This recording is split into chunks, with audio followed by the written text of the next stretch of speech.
them back, well, after that very decadent Tornadoes Rossini, I still have a big section of the filet left, and I decided what to do with it. And I'm going to do a small boeuf en croûte, which is basically the French version of a beef Wellington. And so as you can see, this is the bigger part of the tenderloin. This is where you would take the cuts for larger filet mignon or for what the French call the Chateaubriand. So I don't want to waste it. And because I did all of my butchering myself, I saved a lot of money. What I did do, and it is, I think, worth the step, is I've tied the roast in 4 portions because this is going to cook twice. So what I want to do first to get every ounce of flavor out of it. Sometimes I do this when I make this dish, sometimes I don't. Julia Child recommends marinating it. And so I'm going to try that. My marinade is a little bit different than hers, but it's very, very simple, and it's going to infuse a great deal of flavor into the tenderloin. So it's the way I marinate. I think the easiest way is just in a plastic bag. And what I have, I've pre-measured all of my spices. And what I have here is 1/4 of a teaspoon of each of parsley, rosemary, thyme, and dried sage, and salt. I have 1 bay leaf that I've crushed, and I have 3 allspice berries and 6 whole peppercorns, and they just go right into the bag. Very simple. I put the dish in. That's it. Shake it up. You're done. Then she recommends sautéing an onion, carrot, and celery, a mirepoix, for 10 minutes, and then adding it to the marinade. I'm not going that far. What I've done is it's 1 chopped onion and 1 clove of garlic, just sliced up. It's not finely minced or anything, and that goes right into the bag too. And I just put the whole dish in the bag and I dump. And it's easy. And it's all in there, no mess, nothing. Now, for the wet ingredients in the marinade. So, I have 1/4 cup of extra virgin olive oil, followed by 1/3 cup of cognac. The great thing about doing a marinade is not only just infusing the flavor into the meat, but also you're going to have the base for a really, really good sauce later. Because when you do a Wellington, it's going to be enclosed in pastry, or en croûte, it's in pastry. So what's going to happen is you need something to make your sauce with. But I have a few tricks about that too, okay? So then the next thing is 1 cup of white wine. I'm actually using sherry because I think it has more flavor. It adds a little bit of sweetness to it. And then just 1 tablespoon of a very nice, it doesn't have to be some 16-year-old balsamic vinegar, but I do like a balsamic vinegar for this. And so 1 tablespoon of your favorite balsamic vinegar, what you would use on a salad. It doesn't have to, again, be something that's been aged forever and, you know, costs a fortune. And so what we do is, while the bag is here, just make sure, zip it up. I love these ziplock things. And just mix it around. That's it. Make sure everything just gets thoroughly incorporated. You can shake it. Easy. And then all you do is you put the tenderloin in and you let it sit. The minimum, I would say, is 2 hours. The minimum. The best is if you can do it overnight. You'll have a tremendous amount of flavor. And so I'm trying to get all the air out, so I crush the bag down a little bit so that there's very little air in it, and roll the meat around in the spices, the liquid, the onions, and the garlic. Now, when I put this in the refrigerator, I do put it on some type of plate or dish, somewhere where it can lay flat pretty much. But if for any reason the bag breaks, you're protected and you don't have a mess all over the refrigerator. So this is gonna go in the refrigerator. I'm gonna do it for 6 hours because I have to cook dinner tonight. And so if you could do it overnight, that's even better. So that's the first step, and it's very simple. Now we're ready to move on with our bouillon croûte. This has been marinating for about 6 hours, and again, I said if you want even more flavor overnight. But I had 6 hours today, so that's what we're doing. So I'm going to remove it from the bag, and I'm going to try to get most of the stuff off of it within the bag so that I don't have a mess. And I just use the plastic bag itself, actually, to help remove the excess onions, everything, because we really don't want anything on the meat. Now, everyone, including Julia Child, says to dry the meat, okay, in paper towels. That is crucial, whether it's been in a marinade or not. Even if you're just going to sear something, roast something, whatever it is, even chicken, you're going to always dry it so that you get a beautiful brown color. And so I'm just using paper towels, and I'm just making sure that I get all the moisture off of it. This is going to go into a very hot oven. The aga is set, the upper oven is pretty much set at 450 at all times, and you move the rack, and we have a heat guard that we could put in if we wanted to. I don't. This is going to go in the middle rack of an aga. On a normal oven, it would be the upper third, and I would say at 400 degrees because it's quick. You're not going to do it very long. You just want to sear the meat, and it's for cooking. So it's going to go in for only about, this is small, and if I can show it to you, this will only go in for about 20 minutes. So if you see, this isn't that big, and I'm going to do it in a pan. That's one of the, I guess you'd say, hacks that I do, is what a lot of people would do right now. While this is searing in the oven for 20 minutes or 15 to 20 minutes, you would start your mushrooms and onions, which is going to cover the roast before you wrap it in pastry. But you're going to get great flavor off the bottom of this pan. So what I like to do is I just wait, and it has to cool down to room temperature anyway before we can work with it again. So I don't want to lose the flavor that crystallizes in the bottom of the pan. So I use the same pan that I'm going to sear the beef in, that I'm going to do my mushrooms and onions in. One thing I'm adding is, because it's going to be for a garnish, is I'm adding some shallots. And these are literally, they're going to be delicious. No recipe tells you to do this, but I have some beautiful Brussels sprouts that I want to garnish with whole shallots, and this is the perfect opportunity. Again, I'm getting a lot of use out of one item, and it's less things to wash. What a lot of people complain about when they read about French cooking or really any kind of elaborate cooking, of how many pots and pans you use, what you have to wash at the end, all of these things. Well, I try, over the years, I found little ways to minimize the mess. So all I'm going to do is I'm going to put it in my roasting oven, and it's going to go in for 15 to 20 minutes, and then we're going to pull it out and see what it looks like. And now I'm going to take the beef out of the oven, and all we're going to do is let it rest, and I'm hoping it's just right.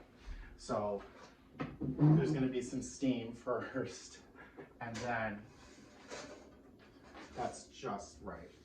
That's perfect. Let's see. Perfect. And so we're just going to go over here, and I'm going to put it on the plate. I am not going to tent it with foil or anything. I'm not going to cover it because I want it to come to room temperature. If you have room in your refrigerator, a quick way to get it cooled down is to stick it in there for 15 minutes or so, maybe 20. You don't want it to get cold because you're going to cook it again. If you can do this recipe up until now a day in advance. You could do your beef the previous day and put it in the refrigerator overnight, and that's fine. It's just bring it to room temperature before you're going to wrap it in the pastry and before you cook it. only because you don't want to slice into and find, instead of medium rare or even rare, you don't want it to be raw. So that is just perfect. That is just right. And my shallots look good. And I'm going to roll them in. A little bit of the juices and fat came off, and it glazes the onions nicely. So that's another nice little trick. And I'm just going to set it aside and wait. The next step is the mushrooms. So whenever you put a pan like this in an oven, make sure afterward you put something on it. It's one of the things I had to get used to using an aga, that I use the oven a lot. And so because of that, you have to remember that your handles are really hot. A couple times I did burn myself. So into that hot pan, I'm gonna put about, I would say, a good tablespoon of olive oil. You could use vegetable oil, you can use another oil. I just always, regardless of what I'm using, it's olive oil. I just love it. It does, it has a low flash point, so that's something to be aware of. I've never had a problem. I've never had it catch on fire, ever.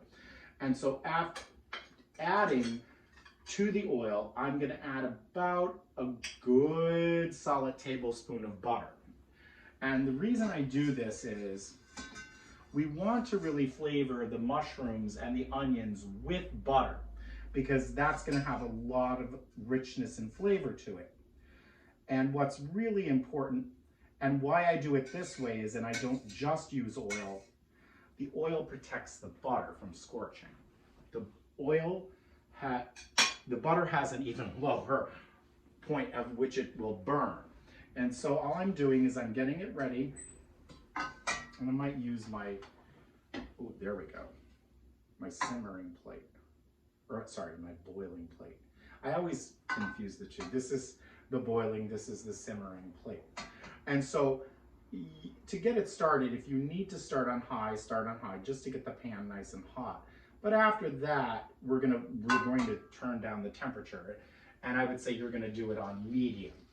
On the aga, we move it to a lower burner because we can't change our temperatures, which that's not really a problem. It's cooking with an aga is really, really a wonderful, wonderful thing,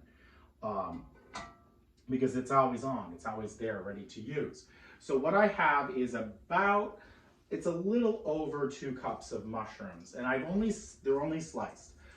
A lot of recipes for this will ask you to do a duxelle, which you're going to chop the mushrooms up into small pieces. I actually prefer having the big mushrooms around the meat, so when you cut into the pastry, you see the mushrooms and the meat. The other way is wonderful, and it's fine. It's just you don't really know it's mushrooms until you taste it. So I'm going to put both in together, and I'm going to add a little bit of salt. And I'm just going to let it sit. The other thing I do, which really I think adds a nice hint of flavor, I just take one little sprig of thyme. This is fresh thyme. You can use dried and just sprinkle a little. I don't even want to measure it. It's a sprinkling, because a little thyme goes a long way. And I just put it in. Just be aware that it's in there and that you're going to have to take the stalk off. But the leaves are going to fall off, which you'll see. And so it does the work for you. And so we're just going to let this sit, I would say a good 10 to 15 minutes until everything is reduced down. And you'll be surprised, all these mushrooms are going to cook way down. And you're going to wind up with like a cup of mushrooms rather than 2. Because at first it looks like, well, how am I going to put all of this around the roast? It really does cook down. There's a lot of liquid in mushrooms. And in this case, we're going to exude the liquid, and they're going to become a really, really nice consistency to put on the roast. So we're just going to let this sit for 10 minutes, and we'll be back in a few seconds. Another thing that I'm doing while my mushrooms are getting brown and reducing with the onions, and again, that was a 1 onion and 2 cups of mushrooms, is I'm taking the beautiful marinade. And I'm reducing it by half. And so I'm boiling it down. Now, with the marinade recipe I gave you, which is very similar to Julia Child, both have cognac in them. It's going to be strong. Okay, so when a lot of chefs' classical way would be, when you make the sauce, you use the whole marinade. And so I add it gradually and I taste because it will be strong. And this is one of the cases where I do reduce it. So I do let it go until it's down to half. So it boils for a good, almost, I would say 8 to 10 minutes, and just watch it. My mushrooms and onions are now browned beautifully. And so what I'm going to do is I'm going to move them to the burner, to the boiling plate. I'm also going to remove the sprig of thyme and all the leaves. They've fallen off of it. I'm going to add 1 tablespoon of butter because essentially I'm going to make a roux with the mushrooms and onions, and I'm going to add a tablespoon of flour. So and there's this beautiful browning at the bottom of the pan, this crystallization, which we are going to want to get up with some good stock. And in the meantime, what I've done is I did reduce the marinade by half, okay? And we're going to use about half of it initially, and then we're going to test. So in goes a tablespoon of flour, and this is your thickening agent. And what's great about when you add flour to something like mushrooms and onions, or even a mirepoix, whatever it is, if you have an opportunity, you're not going to get lumps. You really won't. If you make a roux properly where it's just flour and butter, you really won't get lumps either. But this is a foolproof. Nothing will be wrong with this. So now I'm going to add a good, I would say, 1.5 cups of stock, okay? And just to cover it, and now while it's coming back up to temperature, I let my stock out on the warming drawer, or the warming tray, to get on the warm side so that I would have a good, what is called a liaison with the sauce. Frequently, you will see, especially in Diat, he will say, add warm milk, add warm stock, add warm or even hot water. And it's because if the two things are around the same temperature, the mixture is going to come together much more easily. And it's going to also, you're not going to get lumps. It's going to be just perfect. So I'm going to wait a little bit. And now I'm going to add about half of the marinade that I reduced. And really, when I've reduced it, if you could see, I don't know, it's really a hard angle. But really, I only have basically, I would say, I don't even think I have an entire cup, okay? So only half though, because I want to test it. It's strong, okay? It has sherry and cognac in it, garlic, onions, but it's really, really high in flavor. And now this looks just about right. And then I'm going to show you one of my tricks of how to get this cooler faster, because you want to assemble the dish. This is like the Tornado's Rossini. There are many, many steps to this. This in some ways is probably even a little bit more complicated if you had to make pastry yourself. I luckily had pastry in the freezer. And so I am going to test the sauce. That's really good. That's really, really good. I think it does need a little salt. And that's why we tested, and some pepper, okay? So it is just salt and pepper to taste. Because then how we're going to enrich this, it's also how I cool it down. And I want to just check, I have enough of the marinade left for the second sauce that's really made out of this sauce.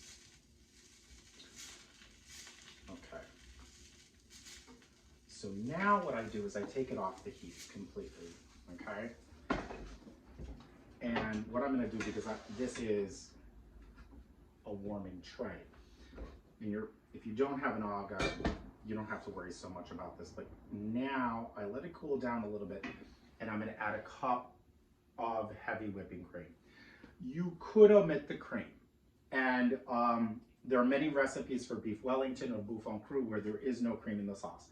I like it. I think it's a nice addition. But you can omit it and it still will be wonderfully delicious and fully flavorful. I just find it thickens the sauce. It cools the sauce down quickly for me, which is what I want to do.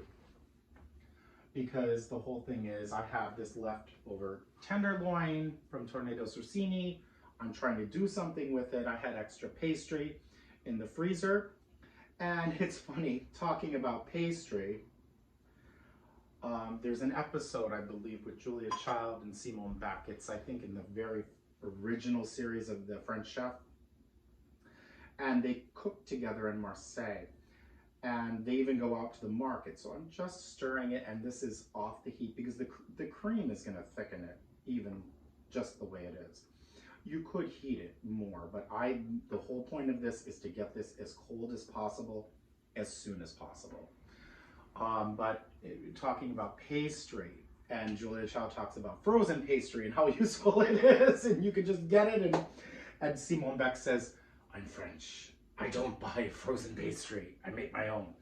And I will say, if you make your own pastry, it will be wonderful. It will be less expensive, especially if you make a lot of it and you freeze it. It freezes very well. But there are good, really very good, low-cost frozen pastries these days. I always have some type of pastry in my freezer because of things like this, or if I need to quickly throw together a tart or something, or I need a dessert, I have pastry ready to go. So this is just going to cool down, and then I'm going to show you how to assemble everything and get it ready for its final cooking. Now we're ready to assemble everything and decorate. So everything's cold. I've kept my pastry cold. I keep it in the refrigerator right up until I'm going to use it, because what you don't want is it to melt, because then you're not going to get that beautiful puff. And so I have it here. And what I do, it makes sure I actually do it sort of, I make a diamond shape, or I place it so that it's a diamond, because then I know I have enough. You don't want to run out of pastry or have to patch it up at the end. And this is a sure-proof way of making sure you have enough pastry. So you're going to take the roast, and the way the aga works, my heat is strongest in the back. So I'm putting the thickest part toward what will be in the back of my aga. And then I'm going to also talk about another thing about the aga and what we have to do in order to make sure it browns evenly. And it will. It absolutely will. You just have to know that you have to turn it halfway through. And so my mushrooms have cooled down in the cream and in the sauce. And what I've done is I have strained a bit of the sauce into here. You necessarily don't need to do the straining. I am doing it because it's such a beautiful and such a formal dish that I did go and do that extra step. And so you're just going to place mushrooms on top and all around it. Very simple. And, you know, knowing you're going to leave enough space to seal it. And when you slice into it, it really is quite wonderful because you see the mushrooms. When it's a duxelle, it's still dramatic. I just like seeing the mushrooms. That's why I do it this way. It's just my preference. A duxelle, Julia Child is absolutely right. So is Diat. They all do it that way. It's slightly more rustic this way. And I also, it's fun, I think, for everyone to see what they're eating. And so that's just right. So I have a few left over. And I'll probably just eat them while I'm waiting for it to cook. They're really delicious. And so just make sure the roast is fully covered and get some of the onions on there too, okay? You don't want a soupy mess. You don't want to put a ton of this cream in, okay? I'm already being overly decadent. Another thing I did, which no one else says to do, this is my take on the recipe, I guess it becomes partly my recipe now too, is I put a teaspoon of Dijon mustard in this mixture. It just gives it that little added, you know, it's a little bit of a kick and a punch. And now here are my decorations.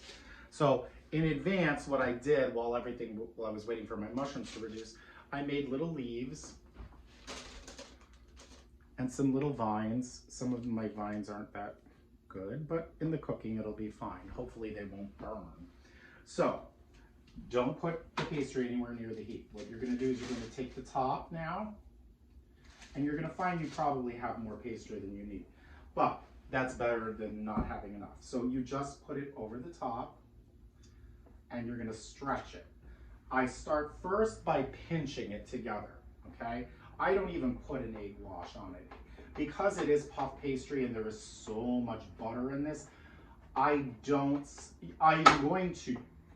gonna put an egg wash over the whole thing when it's done, but I don't bother doing the edges in advance because I just don't think it's necessary. I think it's another step that you don't need to do. If you are using a rough puff or something that isn't quite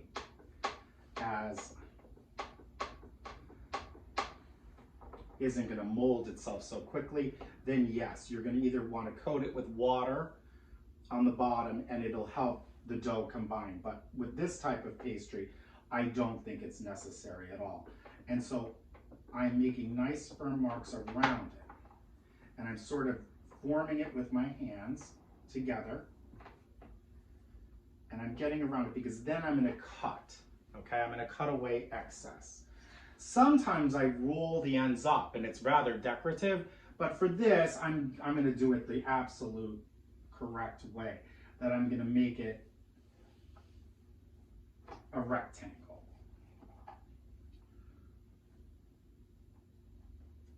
And so you want to make sure nothing comes out. And I'm just using a butter knife, that's all. I'm not using a pastry wheel or anything special. It's just a butter knife. And I'm doing it on the sheet I'm going to bake it on, which is a non-stick baking sheet.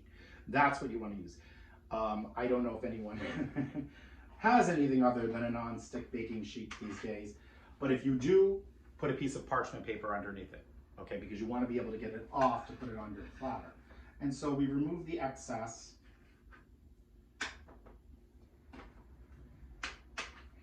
And we're trying to be as neat as possible. And then I'm going to crimp it with a fork to just give it a nice pattern. And I'll show you how to do that right now. So I hope you can see. I know the angle isn't that great. I'm sorry. But I'm just going to take a fork and I'm going to go around. And also this just is this makes sure, it makes sure that it is sealed. Okay, and then I'm going to talk about an air vent in a second. We're going to put a hole in the top actually. So here, this is where this does come in handy. I need more pastry on this end. And so I'm going to add, and that's why it's really good to have the excess pastry. So I hope you can see how I'm doing this. And so I'm just taking my fork and I'm just crimping it.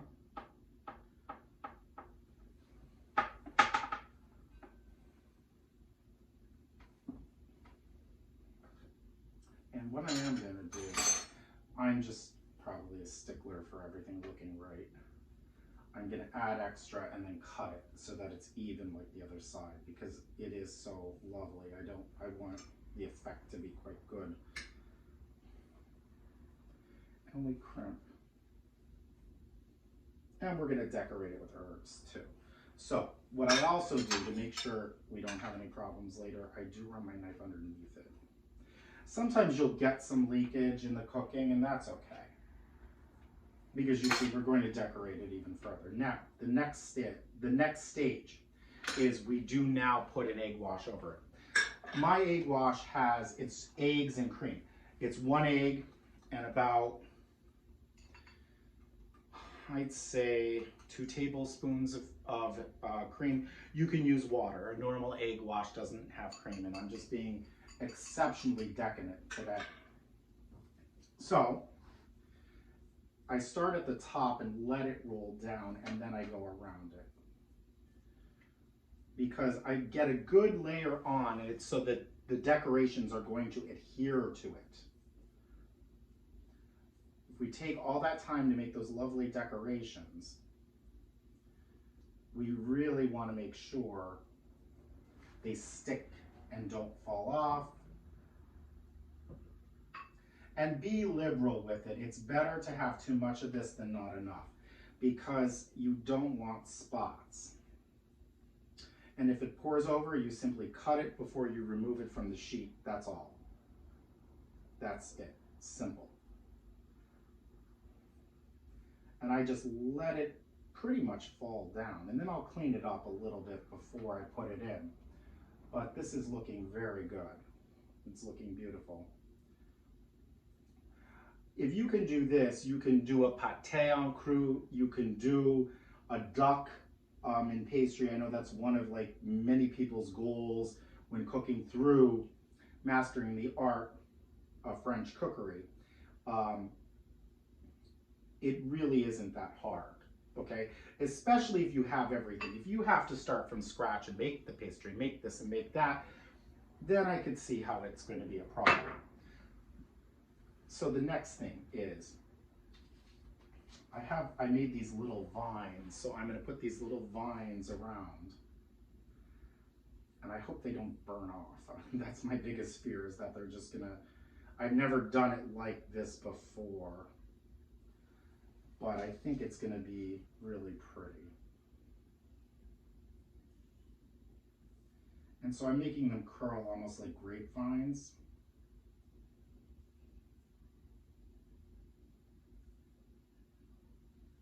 And then I have another one, and I'm just going to put it on. And all I do is I take the pastry and I wrap it around my finger. It's that simple. And so there's some vines, and now I'm going to scatter some leaves. And all I did was cut out little leaves to go here and there. And this, I'm not doing a pattern. I'm just being very freeform, because it's getting to be spring here, and I'm really enjoying that things are starting to bloom, and I want to get in my garden. I want to start getting to work. And so maybe these are grapevines. Maybe they're forsythia. I don't know. Whatever they are, they're pretty. And so I'm just decorating it here and there. And I see I need a little more egg wash. So as you go, if you need it, just add it. And then I'm going to clean it up a little bit in places. I want this to be very organic looking, which is different for this dish. Usually there's a pattern, and it's usually you make a pattern all the way around. And I'm being very, I'm being creative today. I think I told you in one of my other vlogs that I always wish I learned to paint. I'm not a painter. And here's where my artistic ability hopefully comes out, is in the kitchen, where I can just kind of go crazy. And it's looking really lovely. I'm going to show it to you, what I've done, because what this also shows is you don't have to be overly formal with these things. You really don't. You can do whatever you want.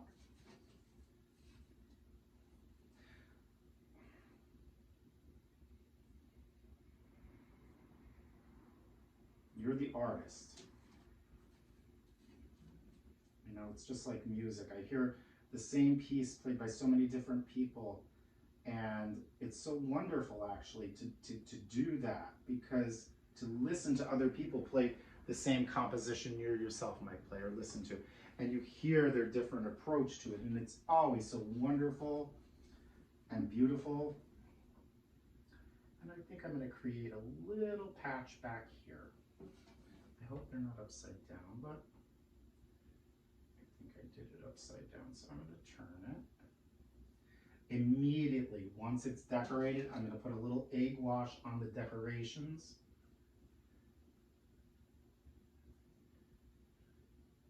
And it goes right in the oven. And so this, because there's all these decorations, I'm being very careful. Just dripping it here and there. Because there's a certain amount of this where the egg wash also, one, it makes it golden and beautiful. It's also a layer of protection so that it doesn't burn. It gives you that golden color you want, but it also has a great purpose in protecting everything too. And so just let it.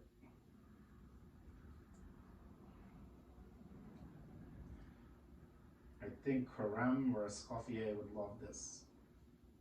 They were known for their masterpieces, their great towers of ices and all different sorts of aspects and things that were highly decorated, very, very formal, very beautiful. And it was all to just, that's how they were artists. They absolutely were. They weren't just chefs. Not that anyone is just a chef. I think anybody who cooks is an artist in the kitchen. So I am going to take a paper towel and get rid of the excess egg because we don't want a huge mess later. Okay? So I'm just wiping it off. It's not a big deal. You know, I wonder, I think about my grandmother, what they did before paper towels. And she was somebody who really didn't use them very much anyway once she had them. She hated any type of waste whatsoever. Everything had to have a use to her. She lived through the Depression, so like she would save every little piece of string, every little thing, and there was a use for it. And whenever we needed something, and I'm just gonna use, my fingers are clean, just so that that looks like a vine and that looks like a vine. If I could show you to you. We always went to Grandma because she had the exact right item to fix whatever we needed. So you see that it's very decorative, it's very free, it's not formal, patterned, and that's what I wanted to do today. So I'm going to stick it in an oven. The aga is at a 450 and it's going in the middle. Halfway through, about 15 minutes, I'm going to check it, and if I need to turn it, I'll turn it. I would say for this size roast, maximum 40 minutes, 20 on one side and 20 on the other. If your oven is very even, because the heat with the aga comes from the center and it moves toward the right. So this side of the roast is going to get brown first. And so then I turn it, all I do is turn it and it comes out perfect. So I'm going to stick it in the oven and we're going to see it in a little bit and we're going to hope the decorations don't fall off. The moment of truth has arrived. I'm going to pull the bouffon cru or the beef Wellington out of the oven and I hope it's browned and beautiful. So we're going to see right now if everything went properly. And oh, and it did. It really is spectacular. I love my aga. If you could look at it, and my like decorations, I feel really came out beautifully. So I want to bring it closer so you can see.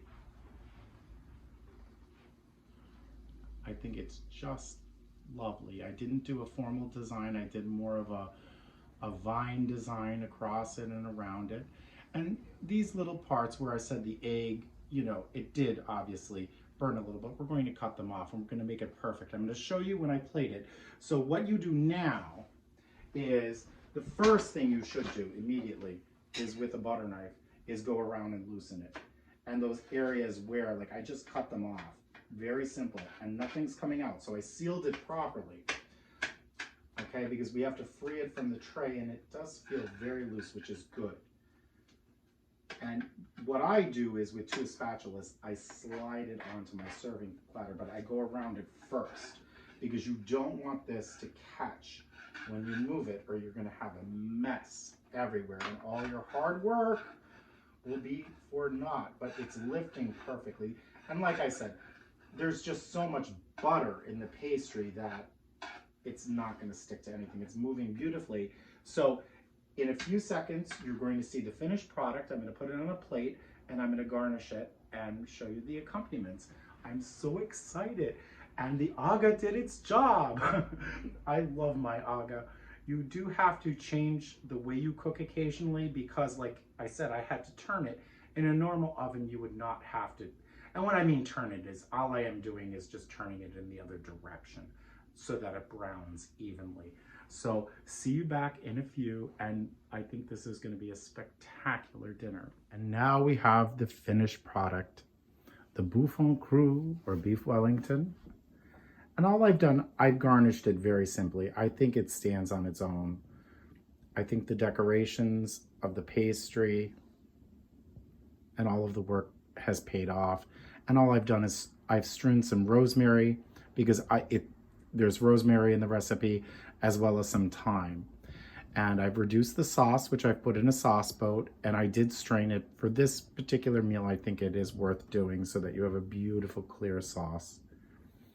And I'm just serving it simply with some mashed potatoes and some lovely Brussels sprouts with some shallots, and I did put a little grilled lemon in too. So there it is before I bring it into the dining room.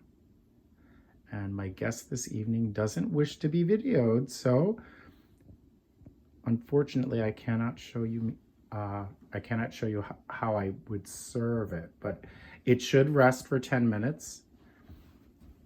And it's well worth the work and the effort. It really is magnificent, and it is delicious.